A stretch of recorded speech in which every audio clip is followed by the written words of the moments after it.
All the way live here, 106 KMEL. I told you he was coming, the living legend himself, the one and only KMEL. What up, Bob? What's up with you, brother? How you feeling, Chief? Good to have you back in the Bay. Yeah, it's good to be in the Bay. I always look forward to coming out here, so I'm glad to touch down. So what's up, man? Let's just get to it, jump into it. What's going on with you? Tell me about this brand new album that's out. Yeah, the new album is called The Dream of the Believer. It's out right now. The new single is Celebrate, and it's produced by No ID. But we did, No ID produced a lot of my earlier stuff, and y'all know him as a mentor to Kanye. He did a lot of work with Jay and Rihanna. But this dude, man, like we went in there and made some hip-hop music that just feels good. It's just that pure hip-hop that people love, that we love. You just said something about getting a cassette tape. It feels like that music, but it's present day, it's new. So, like, what's your feel on hip-hop right now? Music you want to make and give to the people right now? You still want to do the hippity-hop thing? You want to do the, you know, some of our favorite rappers and R&B singers do, like the Vegas sound type thing like that. Yeah. What you into right now? Well, I'm in, as far as a fan and listening to it, I listen to a variety of it. I listen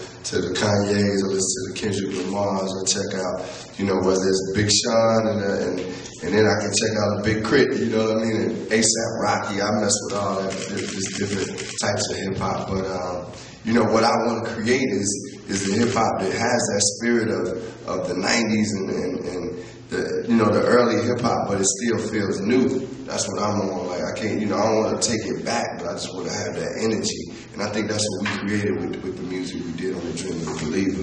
Now we talk about energy. I'm OG, so I've been watching you since day one. And your shows, you don't stop. Yeah. Just jump here, jump there. What are you eating, brother? I can't do it no more. You can't do it. You still going like, man, he's going back and forth. How's this man? Yeah, man, it's a workout, but it's like, it's something about the energy of being on stage and feeling the people. And I always grew up wanting to perform, and I always enjoyed being in front of a crowd and getting the MC. And like, I've been in situations as a performer where it's just going wrong and you gotta win the crowd over. So that thing is like, for me, when I get on stage, I'm feeling the energy of the people. And even if they settle, I'm still just excited to be on stage. So it's definitely a workout, man, but I'm all with it. You just gotta eat good. that's the problem with burgers. I can't get them all. Man, get a veggie burger. Oh, come on, man. Yo, you don't eat chicken or nothing no more? I mean, I eat fish, man. I eat fish and you know, good vegetables. I just try to eat pretty healthy and clean, but I still enjoy life and eat the good things. But I mean, you know, I grew up eating everything, and I just decided I wanted to be, you know, a little more healthy towards myself. But it's good foods out there, whether you eat. Like, you know, like I said, I'm OG. I've been following you since day one. You used to rap about 40s, you fried chicken. Yeah, exactly. I still love it. Then halfway 3 albums in, he was like, yeah, so I'm giving this up. I'm like, oh, we lost another one. Yeah, man. Sometimes, you know, through life, you start learning different things, and some things you keep doing, some things you're like, I don't need that as much. And it was really more for me. I found out that I ain't really need that for my body. I was good. As good as it tastes, it wasn't nothing that I needed. Like, it wasn't keeping my body healthy. So now I can rock on stage, you know, for hours and still keep going. You're doing it well, man. Thanks. Now, all over the internet, there's this, I don't even want to call it beef. Right. Issues with a certain other rapper. Yeah. Why? I mean, I think it's just a hip-hop based issue. To me, it's just like, you know, one cat say this, and then the next guy say something back. And really, it's just a hip hop oriented thing, and I think that's as simple as it goes. Now, when you made your original record, Sweet, was it intended to be like this, or you were just generalizing? I was really generalizing. You know, I looked at it and said, man, it's a lot of softer music being displayed out there, and it wasn't one specific artist just doing it all. But unfortunately, you know, I guess when you are probably the biggest artist and you're the biggest artist of doing that type of sound, you probably would be offended by it, because it's like, I'm talking about a sound to a certain extent. So, I mean, he was justified to feel the way he felt, but I made it clear that, it wasn't to nobody specific. So I'm glad we've been able to just keep it on some hip hop stuff, you know, because at the end of the day, hip hop definitely includes the battle. Right. Culture includes the battle. If you could keep it clean and keep it, you know, just on some rap, then I don't see anything the matter. It's kind of healthy for the game in many ways.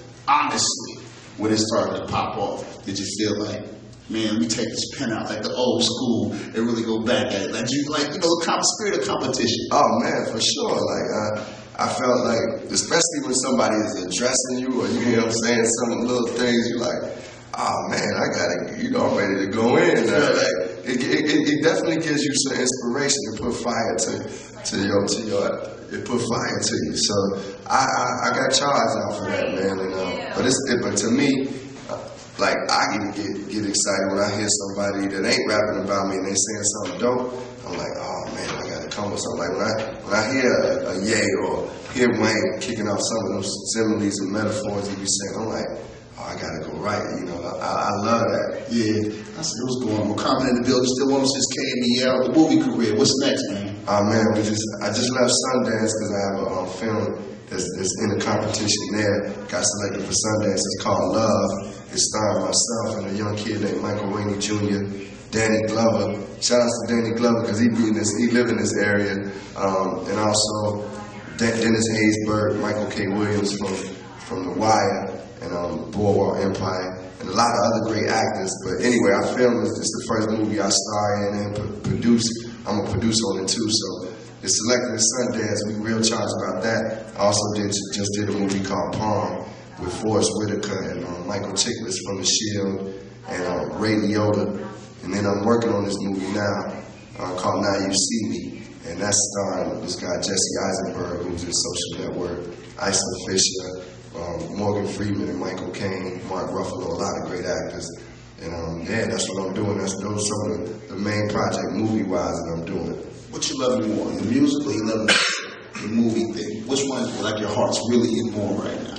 I mean, I gotta be honest, the movies is really, you know, really something like I love doing because there's so many different things I can do with it. Like, I can become these different characters, and it's like, you know, I can be acting till I'm 70, 80 years old, you know, and I love it, and I love the growth in it. But that doesn't take away from my love for music, though. You know, it's like, as soon as I got a chance to be in the studio and work with No ID, it was like, this is the core. Like, it's still music is still the root. Like, no matter what, I can see myself, like, acting out, man, I want to get Oscars, I'm going to get Oscars, Emmys, all that, but I'm still going to want to freestyle and make songs, you know, it's in my soul too, so I don't like let one of them take away from the other, but you know, I am pursuing my movie career pretty at a high rate. So if you could do your dream movie, this is your dream project you could put together, what would it be?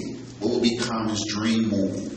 Well, it would probably be playing the role of Marvin Gaye, because like, he had a lot he went through, you know, as a man, and he just was a conflicted person, but a real good person. And, you know, his songs meant so much to our culture. I wouldn't be able to sing them songs, though, but they had to dub me and stuff, but I do my best, man. I think I could do Marvin Gaye well, man. I really do. So that would be my dream project. I'll put that together. That's crazy. I've never heard that before. Is this anything in the workings, or you just thought this up? Or? No, I just thought about it. I thought about it because I was like, man, what roles would I take on? I mean, that people would know the story already, and Marvin Gaye. It was between Marvin Gaye and Gil Scott-Heron. Of course, I would like to do Gil Scott-Heron too, but I mean, I also think about doing characters like playing a pastor that's, you know, dealing with some other stuff. You know, it's just like different characters that I want to take on. So you really into it. Yeah. So you think about it. Yeah, bro. It's real. Comments in the building, man. Tell them one time. Go pick up that album one more time. Yo, make sure y'all get the album, The Dream of the Believers, in stores now. Get the book, One Day It'll All Make Sense. And keep supporting all the Common. You can follow me on Twitter @Common too. Stay close, man. We got more for you. 106 KMEL.